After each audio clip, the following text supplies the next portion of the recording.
Pemirsa, 6 hari dari sejak ditetapkan sebagai buron, keberadaan Nur Hadi masih misteri. Namun Direktur Eksekutif Lokataru Haris Azhar menyebut KPK sebenarnya sudah mengetahui keberadaan eks-sekretaris Mahkamah Agung ini. Menurut Haris Azhar, status daftar pencarian orang yang disematkan kepada Nur Hadi serta menantunya hanya formalitas belaka. KPK mestinya serius menindaklanjuti keterangan kuasa hukum Nur Hadi yakni Magdir Ismail yang menyebut bahwa kliennya berada di Jakarta. Haris pun menyebut Nur Hadi saat ini berada di sebuah apartemen mewah di Jakarta yang dijaga ketat sehingga KPK tidak berani menangkap Nur Hadi. Nah, sebenarnya kan kalau info-info nggak resminya sebetulnya semua orang tahu. Semua orang tahu dalam artian yang terkait dalam pengungkapan kasus ini itu tahu bahwa Nur Hadi dan menantunya ada di mana. Cuma juga mereka dapat proteksi perlindungan yang premium lah, golden premium protection, yang KPK kok jadi kayak penakut gini, nggak berani ngambil orang tersebut, dan itu kan akhirnya menjadikan pengungkapan. Kita akan melihat lebih dahulu pemirsa seperti apa perjalanan kasus dari Nur Hadi dan bagaimana dia bisa ditetapkan sebagai DPO dan hingga hari ke-6 sejak penetapan DPO tersebut. Lokasinya atau keberadaannya masih misterius. Namun Haris Azhar mengatakan bahwa KPK sebenarnya tahu di mana Nur Hadi ini berada. Kita akan melihat lebih dahulu bahwa Nur Hadi, mantan sekretaris Mahkamah Agung, pemirsa, menjadi tersangka KPK atas sejumlah kasus yang menjeratnya. Saat rumahnya digeledah, saya ingin memulai terlebih dahulu dari bulan April tahun 2016. Saat rumahnya digeledah oleh KPK ditemukan uang 1,7 miliar rupiah dalam pecahan mata uang asing. Ada 6 pecahan mata uang asing di sana dan sebagian uang ditemukan oleh KPK di toilet. Tin, istri dari Nur Hadi, diduga saat itu membuang uang-uang ini ke toilet untuk membuang barang bukti. Tin juga menyobek dan membasahi serta membuang beberapa dokumen ini ke tong sampah. Nur Hadi ini kemudian ditetapkan oleh KPK pada tanggal 16 Desember 2019. Pemirsa, pada tanggal 18 Desember dia mengajukan pra-peradilan ke Pengadilan Negeri Jakarta Selatan. Pra-pengadilan di Jakarta Selatan ini kemudian ditolak oleh PN Jakarta Selatan pada tanggal 21 Januari 2020. Nah, 13 Februari yang lalu KPK menetapkan dirinya sebagai buron, status yang dianggap oleh Haris Azhar, aktivis HAM dan juga hukum sebagai formalitas semata karena menurutnya KPK tahu di mana sebenarnya Nur Hadi saat ini. Nah, Haris Azhar, pemirsa dan juga MAKI atau Masyarakat Anti Korupsi Indonesia menduga bahwa Nur Hadi, kita ke slide selanjutnya teman-teman, ada di sebuah apartemen mewah yang berada di kawasan Senopati SCBD Jakarta. Dengan mendapatkan perlindungan khusus seperti yang istilahnya Haris Azhar sampaikan adalah golden protection begitu, atau pasukan yang sangat luar biasa menurut Haris Azhar melindungi dari Nur Hadi ini. Kita akan ke slide yang ketiga, pemirsa. Dia diburu dalam kasus yang luar biasa besar nilainya, yakni suap mencapai 46 miliar rupiah.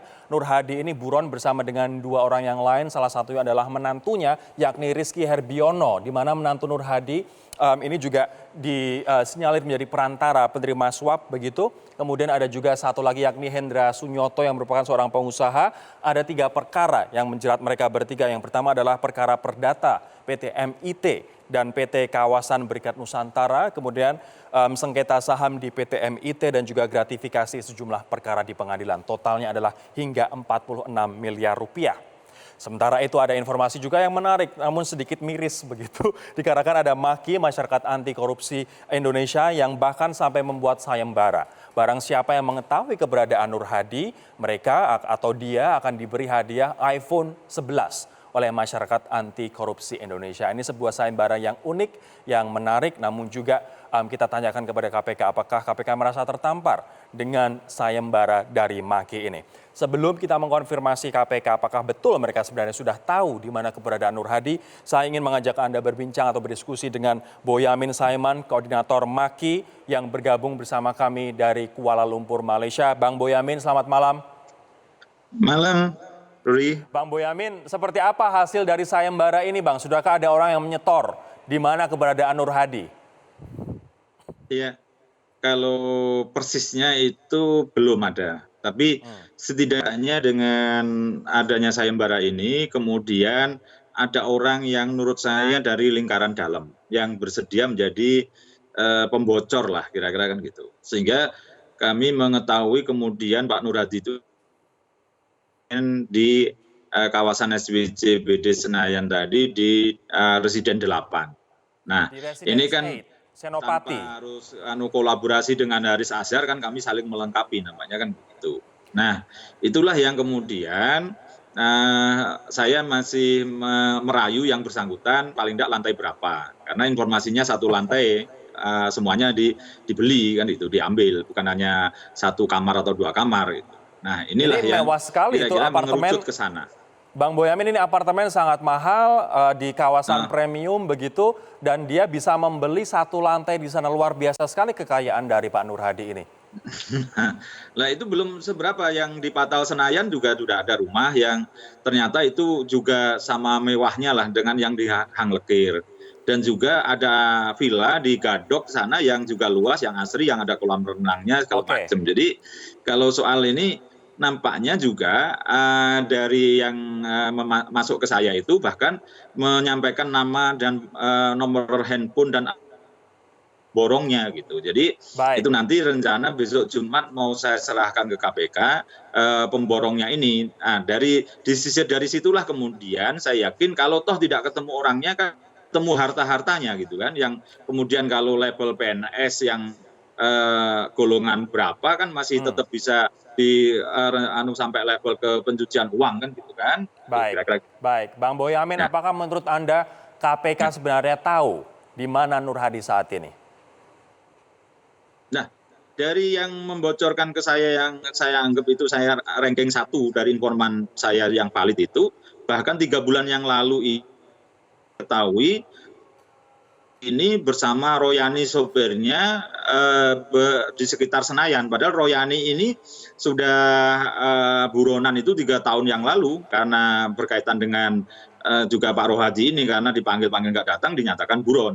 Nah, ini artinya kan apa? Sebenarnya masih di Jakarta dan benar apa yang dikatakan oleh Haris Azhar karena KPK tidak mau nangkap aja gitu. Jadi ini kan dari rangkaian-rangkaian ini kita ketahui Pak Nur Hadi itu masih di Jakarta sampai 3 bulan terakhir. Dan barangkali juga seperti katanya Pak Magdir itu kira-kira 2 minggu 3 juga masih di Jakarta.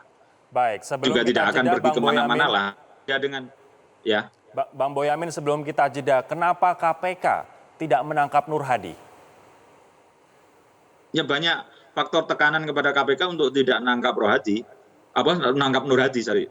kan, karena nampaknya ini kan pada level tertentu banyak hal yang kalau sampai tertangkap ini bukaan gitu. Banyak hal yang seperti ini, Rory, yang dulu kan kaitannya dengan Edi Nasution, tiba-tiba ini KPK tidak mengurusi kaitannya dengan Edi Nasution, tiba-tiba dengan Hendra Sunyoto, yang menurut saya itu sudah babak belur di pengadilan, pernah gugat pra peradilan menang tapi tetap disidangkan. Itu saya tahu kasusnya Hendra Sunyoto ini, tiba-tiba nampaknya dia kok malah yang disasar oleh KPK. Artinya KPK kan punya banyak cadangan ini kaitannya dengan Nur Hadi ini. Jadi di luar perkiraan kita yang jadikan tersangka Pak Nur Hadi ini ternyata dengan Hendra Sunyoto, bukan dengan kaitannya dengan Edi Nasution, bukan kaitan dengan Sundoro dulu yang berkaitan dengan suap itu segala macam, itu ternyata enggak gitu loh. Yang dulu kan sebenarnya kaitannya digeledah segala macam itu kan kaitannya dengan Edi Nasution, Panitera Pengadilan Negeri Jakarta Pusat. Tiba-tiba ini jadi tersangka Hendra Sunyoto Baik. miliar.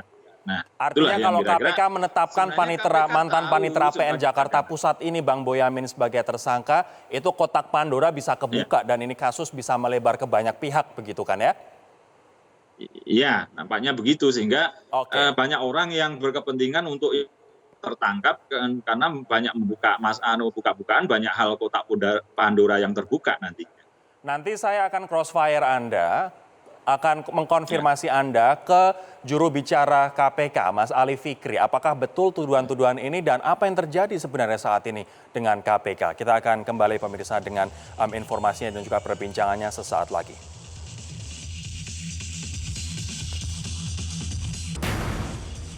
Saya akan mengkonfirmasinya kepada KPK, ada juru bicara KPK yang bergabung dari gedung KPK, Mas Ali Fikri. Selamat malam, Mas Ali. Iya, selamat malam Mas Rory. Saya juga ingin menyapa bergabung bersama kami pemirsa melalui sambungan telepon Haris Azhar, aktivis HAM dan juga aktivis hukum. Mas Haris, selamat malam Mas. Selamat malam, Rory. Selamat malam. Kami juga masih memiliki Bang Boyamin Saiman dari Masyarakat Anti Korupsi Indonesia, pemirsa. Saya akan ke Mas Ali terlebih dahulu. Mas, ini info dari Maki, info dari Mas Haris Azhar. KPK sebenarnya tahu keberadaan Nur Hadi, tapi tidak berani menangkap Nur Hadi. Apakah ini benar? Baik, terima kasih Mas Rory. Saya pikir begini ya, yang terpenting adalah bukan urusan berani nggak berani ya. KPK sekali lagi dari dulu dan dari sekarang pun sudah berkomitmen ya, tidak perlu diragukan lagi tentang keberaniannya. Tapi artinya bahwa ada tidak informasi. tahu, Mas Ali. Ya, begini, saya mau jelaskan dulu ya. Kalau kemudian Mas Haris atau Mas Boyamin memiliki informasi ya terkait dengan keberadaan dari para tersangka, tentunya jika memang mempunyai etikat yang baik, tentunya sampaikan, datang ke KPK, sampaikan kepada penyidik dan tentu akan didalami. Itu yang pertama. Yang kedua, apa yang kemudian beredar di media, tentunya ini bagian dari informasi yang terus didalami oleh penyidik KPK. Bahwa ada satu tempat yang menurut Mas Haris atau Mas Boyamin, kemarin disebutkan ada satu tempat, tentu itu bagian yang penyidik sedang mendalami informasi tersebut. Kalau kemudian Mas Haris dan Mas Boyamin hanya satu tempat, saya kira penyidik KPK tidak hanya satu tempat, bergerak untuk mencari para tersangka. Saya gitu, akan Mas ke Rory. Mas Haris. Sekarang Mas Haris, ini kalau misalnya ada informasi menurut Mas Ali Fikri, sampaikan saja ke KPK. Menurut Anda apakah KPK memang betul-betul belum dapat informasi ini, belum tahu di mana Nur Hadi, atau ada sesuatu yang fishy ini menurut Anda? Visi sih enggak, tapi saya sudah kasih ke KPK sejak beberapa bulan yang lalu informasi tersebut. Ya kan, sebagai bagian dari upaya kami dalam advokasi kasus ini ya, mendampingi whistleblower-nya, juga melengkapi sejumlah bukti dan lain-lain.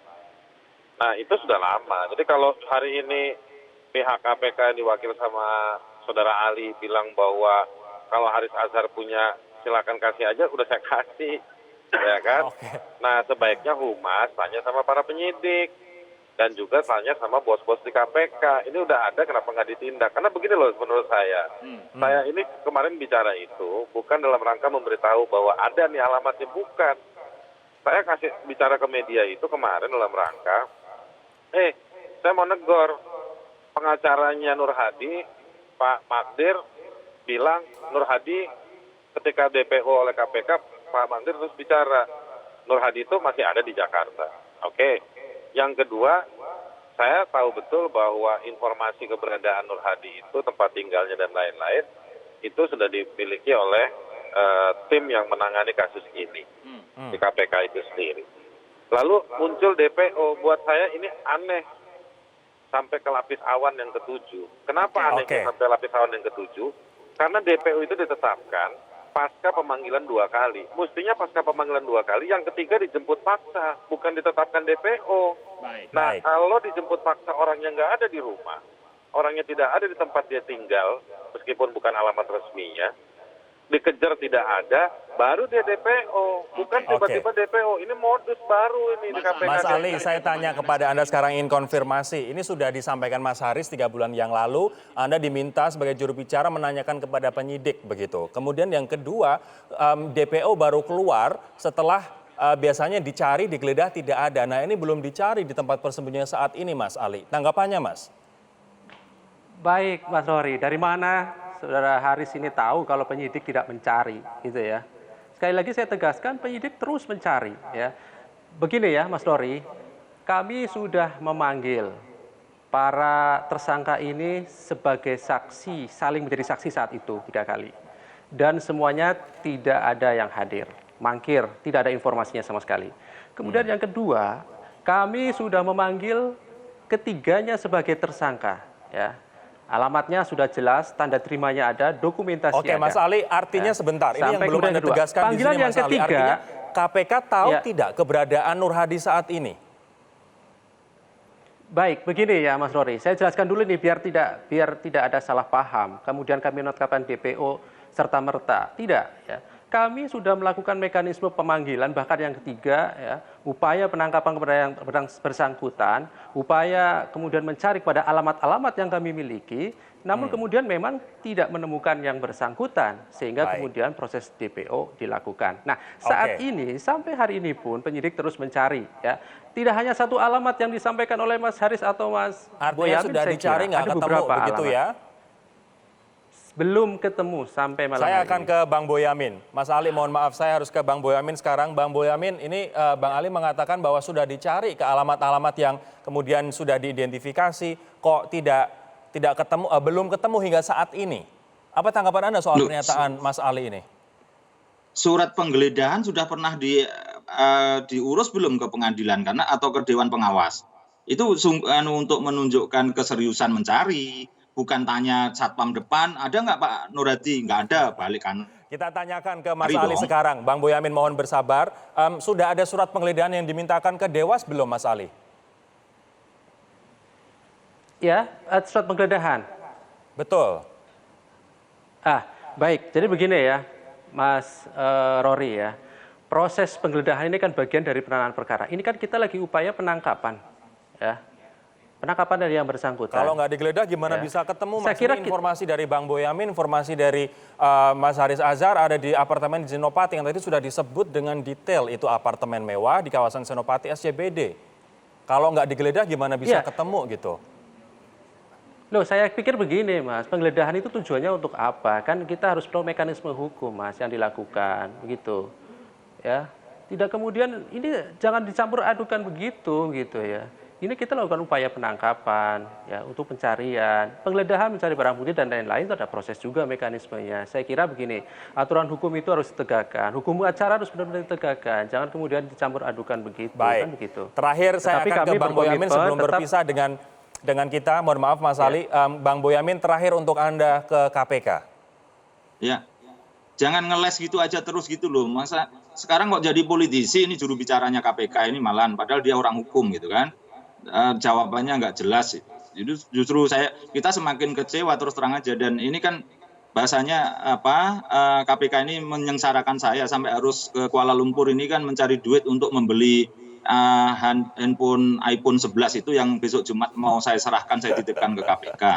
Dan kedua juga Haris Azhar nanti peluang untuk mendapatkan salah satu, karena kemarin juga sudah membuka itu, karena yang informan saya yang ini tahu vilanya, Patal Senayan dan juga apartemen dan pemborongnya itu malah nampaknya dia tidak berkenan untuk menerima hadiah ya. Nanti mungkin Haris Azhar aja lah yang menerima hadiah. Oke, Mas Haris, Anda dapat iPhone 11 dari Maki, Mas. Terima kasih Mas Boyamin Saiman atas waktunya di Prime Talk. Kami akan lanjutkan kembali pemirsa perbincangan dengan juru bicara KPK dengan Haris Azhar sesaat lagi.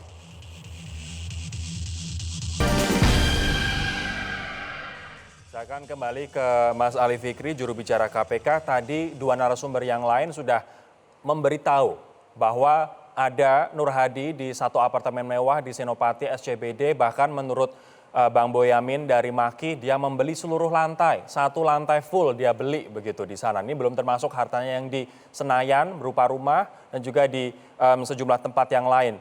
Mas Ali, artinya informasi sudah didapatkan. Apakah KPK akan mengejar ke apartemen itu? Iya, tentu segala informasi, sekali lagi ya Mas Rory, segala informasi dari masyarakat, dari siapapun, pasti kami tidak lanjuti. Ya. Kami tidak lanjuti bergerak ke lapangan untuk mencari para tersangka ini. Mas Haris masih bersama kami, Mas Haris. Halo, Mas Haris. Mas Haris Azhar masih bersama kami. Nanti kami akan menghubungi Mas Haris Azhar kembali pemirsa untuk mencari tahu dari informan dia siapa sebenarnya yang melindungi Nur Hadi kalau dikatakan tadi ada privilege berupa perlindungan di sana. Kita akan menyapa ada Pak Kudri Sitompul, pakar hukum pidana dari Universitas Indonesia. Pak Kudri, selamat malam. Selamat malam. Pak Kudri, menurut Anda bagaimana penanganan KPK terhadap kasus Nur Hadi ini? Ya, saya kira KPK kan sudah mengikuti SOP yang menyatakan tadi dikatakan telah berusaha mencari gitu ya. Nah sekarang KPK kita anggap kita harus mempunyai praduga bahwa KPK itu bekerja dengan benar gitu ya. Nah KPK itu kan tentu sudah punya mekanisme dan punya cara untuk ya menelusuri, karena KPK ini kan bukan baru pertama kali ya kasus ada tersangka katakan di DPO. Artinya menurut Anda ini KPK sengaja melindungi, bermain-main, tidak serius atau apa Pak Gudri? Enggak, saya kira ini makanya saya anggap menganggap KPK itu harus kita anggap dia praduga benar lah ya, kita nyatakan bahwa dia ini, kecuali kalau memang ternyata KPK tidak serius seperti anggapan ini, tentu ini akan menjadi pukulan buat KPK gitu ya. Jadi kita coba kasih kesempatan kepada KPK untuk menelusuri gitu apa informasi dari masyarakat ya, apa betul di dalam satu apartemen satu lantai letaknya di Senopati. Saya kira kalau di Senopati kan tidak terlalu susah. sulit. Ya Saya kan? akan ke Mas Haris lagi. Mas Haris, ini Anda mengatakan bahwa Nur Hadi mendapatkan proteksi berupa golden protection begitu. Siapa yang memberi proteksi itu, Mas? Saya menyebutnya sebagai golden premium protection kan. Sebetulnya itu peristilaan saya aja untuk mengatakan bahwa proteksi ini membuat KPK tidak berani mendekat. KPK jadi pengecut hari ini, ya kan? Proteksi siapa yang membuat KPK jadi pengecut menurut Anda? Menurut saya proteksi ini bisa datang dari institusi-institusi resmi di bidang keamanan maupun di penegakan hukum. Nah, paralel dengan itu kita ingin lalu KPK beriring dengan pernyataan DPO Nur Hadi dan Reski menantunya, KPK ngirim surat ke polisi, ya kan, minta bantuan untuk mencari. Mas, kenapa kemudian Nur Hadi butuh proteksi dan pihak ini memberikan proteksi? Apa alasan dibalik ini, Mas? Ya begini, ini kan bukan dugaan kejahatan kacangan atau pelaku kejahatan kacangan. Ini kan kelas mother of kakap ini kan, kelas berat ini. Bagian dari kejahatan mafia peradilan yang menjadi momok buruk dari wajah peradilan kita di Indonesia. Nah pasti jejaringnya itu bukan hanya jejaring-jejaring kurus, ini jejaring-jejaring yang sangat masif, meluas, di level-level yang dugaan saya cukup jabatan-jabatan penting di Republik ini. Nah, jabatan-jabatan penting di negeri ini. Ya, nah kita mesti lihat sampai ke sana. Begini, saya orang yang kerja di bidang hukum. Oke. Saya kerja juga bidang lawyering. Nama Nur Hadi itu bukan nama yang asing sebagai Baik. Baik, Mas Haris, mohon maaf waktu kita mepet sekali, namun terima kasih informasinya. Nanti saya ingin konfirmasi, Pak Gudri kita harus jeda terlebih dahulu. Nanti saya ingin konfirmasi ke Mas Ali Fikri, betulkah ada pihak yang melindungi Nur Hadi ini sehingga membuat KPK menurut istilah dari Haris tadi menjadi pengecut? Kita akan konfirmasi sesaat lagi.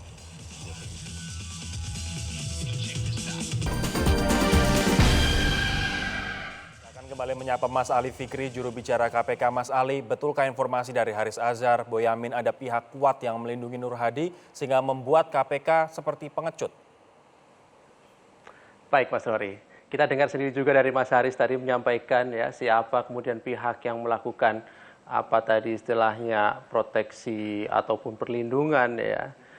Saya pikir hanya ya asumsi ataupun prasangka dari Mas Haris sendiri. Tapi kemudian begini, apapun informasi yang disampaikan masyarakat ya, tentunya begini Mas Rory ya, kami sangat menghargai dan menghormati segala informasi yang ada gitu ya. Dan yang kedua, ini informasi terakhir ya, teman-teman penyidik sekali lagi saya sampaikan terus bergerak di lapangan, tidak hanya satu titik, ya, tidak hanya satu titik, bahkan lebih dari 3 titik yang kami pantau, kita ikuti berdasarkan informasi dari masyarakat yang kami terima. Mas Ali, ini sudah ada informasi dari Bang Boyamin, dari Mas Haris, apakah kemudian KPK akan mengajukan ke Dewas surat izin penggeledahan? Ya, tentunya begini, karena ini kan sudah proses mekanisme penyidikan ya, proses penggeledahan, penyitaan dan lain-lain kan tentunya adalah sebuah kebutuhan penyidikan.